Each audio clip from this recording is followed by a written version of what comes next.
Corona महामारी के बाद जितने भी लोग वैक्सीनेट हुए उन लोगों में कहीं न कहीं हृदय संबंधी रोग अधिक पाए जा रहे हैं, अटैक उनको अधिक आ रहा है। बॉलीवुड में इन दिनों देखा जा रहा है कि बहुत सारे जो कम उम्र के नौजवान कलाकार हैं उन लोगों को भी कहीं न कहीं कार्डियो अटैक आता है और वो मृत हो जाते हैं। नमस्कार, मैं हूं प्रभात रंजन और आप देख रहे हैं 11 स्कोप्स। हमारे साथ डॉक्टर सूरज हैं जो कि कार्डियो स्पेशलिस्ट हैं। हम लोग उनसे बातें करेंगे और बहुत सारी जानकारी इस खबर में आपको मिलने वाली है।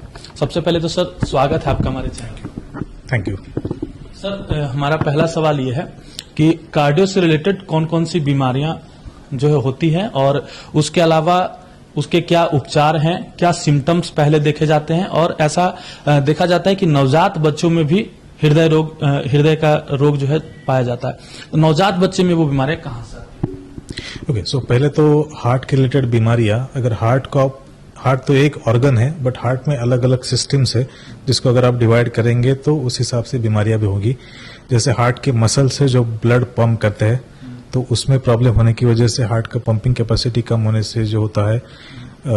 दूसरा है हार्ट के वॉल्स, जिसमें जन्मजात या बाद में भी कुछ कुछ बीमारियां तैयार होती है जिसको हम वॉल्यूलर हार्ट डिसीज बोलते हैं। तीसरा है हार्ट का इलेक्ट्रिकल वायरिंग, जिसमें होने की वजह से छाती में धड़कन पैदा होना या सडन अचानक बेहोश हो जाना, ये सारी चीजें होती है। और चौथा है हार्ट को ब्लड सप्लाई करने वाले ब्लड वेसल्स, नस, जिसमें ब्लॉकेजेस आने की वजह से मेनली हार्ट अटैक्स होने का चांस रहता है। सो ये चार मेन डिवाइड में इसमें कर सकते हैं हार्ट की बीमारियों के लिए। दूसरा है आप जो बोल रहे कि जन्मजात बच्चों में जो दोष होते हैं, तो ये बेसिकली जन्म से ही पैदाइश ही हार्ट में कुछ कुछ प्रॉब्लम्स तैयार होते हैं। उसमें से कुछ होते हैं जो हार्ट में छेद रहते हैं, इसके कारण होते हैं। हार्ट में छेद कहाँ पे है, किस टाइप का है, कितने साइज का है, उस हिसाब से उस बच्चों में प्रॉब्लम्स आते हैं। और दूसरा है कि हाथ पैर काले नीले पड़ने की वजह से, जिसको हम साइनोटिक हार्ट डिसीज बोलते हैं, जो कि कॉम्प्लेक्स रहते हैं, जिसको ऑपरेशन की जरूरत होती है। क्या बच्चों में जो नवजात बच्चों में जो बीमारियां पाई जाती है वो माता पिता से भी संबंध हो सकता है? यस, जेनेटिक भी रहती है और कुछ कुछ नए इवन कुछ दवाई या कुछ बाकी टॉक्सिन इसकी वजह से भी नई तैयार होती है। सर, दूसरा जो सवाल है वो बहुत ज्यादा पूछा जाता है कि ऐसा माना जाता है, लोग ऐसा बोलते हैं कि कोरोना महामारी के बाद जितने भी लोग वैक्सीनेट हुए उन लोगों में कहीं न कहीं हृदय संबंधी रोग अधिक पाए जा रहे हैं, अटैक उनको अधिक आ रहा है। ये क्या सच है, मिथ है? इस पर क्या आप कहना चाहिए? ओके, सो पहले स्ट्रेट फॉरवर्ड बोले तो ये मिथ है। इसमें सच्चाई बहुत ही कम है या ना है। इसमें ट्रायल्स भी हुए हैं, इवन अपना इंडिया में ICMR का भी ट्रायल हुआ है जिसमें पाया गया कि ऐसा कुछ है नहीं है। सो बेसिकली कोरोना एक वायरल बीमारी है जो कि रूटीन वायरल बीमारी जितने सारे फ्लू होते हैं उसी टाइप की एक बीमारी है। उसके साथ प्रैक्टिकली एक्चुअली अगर आप परसेंटेज वाइज देखोगे तो जितना पॉपुलेशन है, पॉपुलेशन के हिसाब से पर्टिकुलर परसेंटेज लोगों में उतना हार्ट अटैक आने का रिस्क रहता ही है।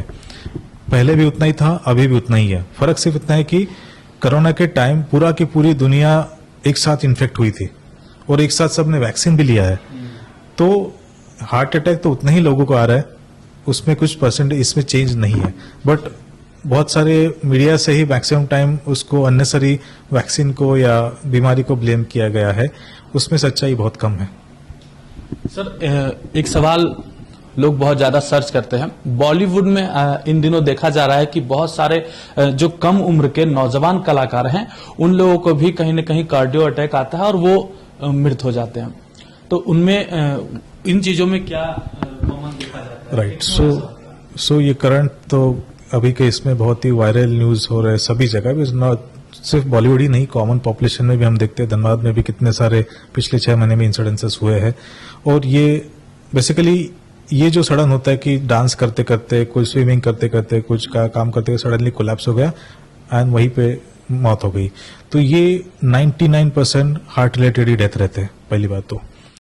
और इसमें सडनली हार्ट फिब्रिलेट करता है, जिसको हम बोलते हैं कि ventricle tachycardia, ventricle fibrillation, and heart चलते चलते पंपिंग करना बंद कर देता है एंड पंप नहीं करेगा तो ब्रेन को ब्लड सप्लाई नहीं होता और फेंट होकर गिर जाते हैं।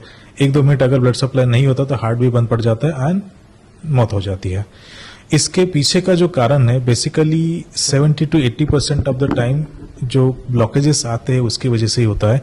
कुछ बाकी रेयर केसेस में जैसे पुराना वॉल का प्रॉब्लम है, मसल का प्रॉब्लम है या कुछ जेनेटिक भी प्रॉब्लम रहते हैं, वो रेयर रहते हैं, बट मोस्ट कॉमन ब्लॉकेजेस की वजह से ही होता है। एंड जो कि हम अर्ली स्टेज में पता करने में पता नहीं कर पाते, इसलिए हमको ये पहला इवेंट एंड सडन डेथ का आता है और उसमें किसी को भी टाइम नहीं मिलता है। तो इसलिए हमेशा रूटीन जांच कर लेना चाहिए ताकि चीजें पहले पता चले, ना कि पहली बार सडन डेथ ही अपना प्रेजेंटेशन हो। अच्छा, एक सवाल जो बहुत पॉपुलर है, ऐसा देखा जाता है कि कार्डियोटैक जो आते हैं उसको कहीं ना कहीं लोग गैस भी समझ लेते हैं, गैस से भी जलन होती है सीने में और गैस से भी कहीं ना कहीं सिमिलर चीजें देखी जाती है।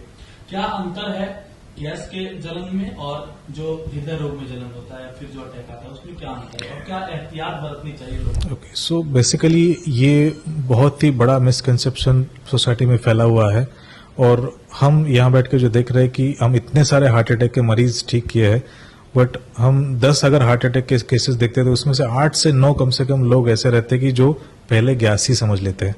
तो ये सोसाइटी में इतना बड़ा चीज गलतफहमी फैली हुई है कि छाती में दर्द हुआ तो पहले गैस समझ लेना, एंड इसकी वजह से एक्चुअली बहुत सारे पेशेंट खराब होते हैं, बहुत सारे पेशेंट बचते भी नहीं है लेट आने के कारण, क्योंकि हार्ट अटैक में टाइम बहुत इंपॉर्टेंट रहता है।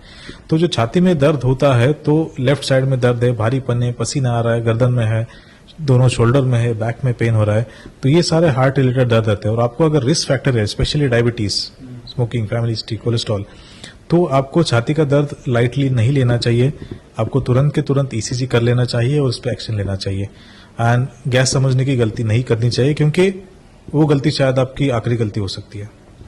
अच्छा, अंत में हमारे दर्शकों को एक हेल्दी हार्ट के लिए क्या सलाह देंगे, क्या करना चाहिए? तो हार्ट हेल्दी रखने के लिए पहले तो डाइट, एक्सरसाइज और आपके risk factor control, diet, exercise और रिस्क फैक्टर कंट्रोल ये करना जरूरी है।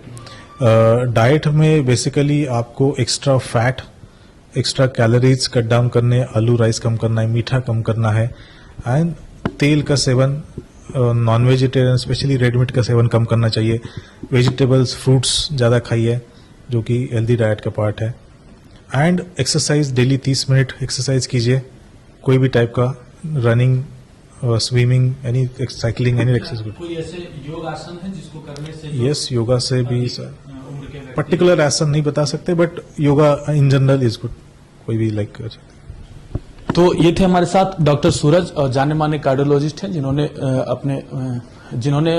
बहुत सारे एहतियात बताए, हृदय रोग से संबंधित और उपचार भी बताया और उनके सिम्टम्स भी बताए। आप लोग इस खबर को किस प्रकार से देखते हैं? इसी प्रकार के खबरों और अपडेट्स के लिए सब्सक्राइब करें 11 स्कोप्स को। सहयोगी रोशन के साथ प्रभात रंजन, 11 स्कोप्स। धन्यवाद।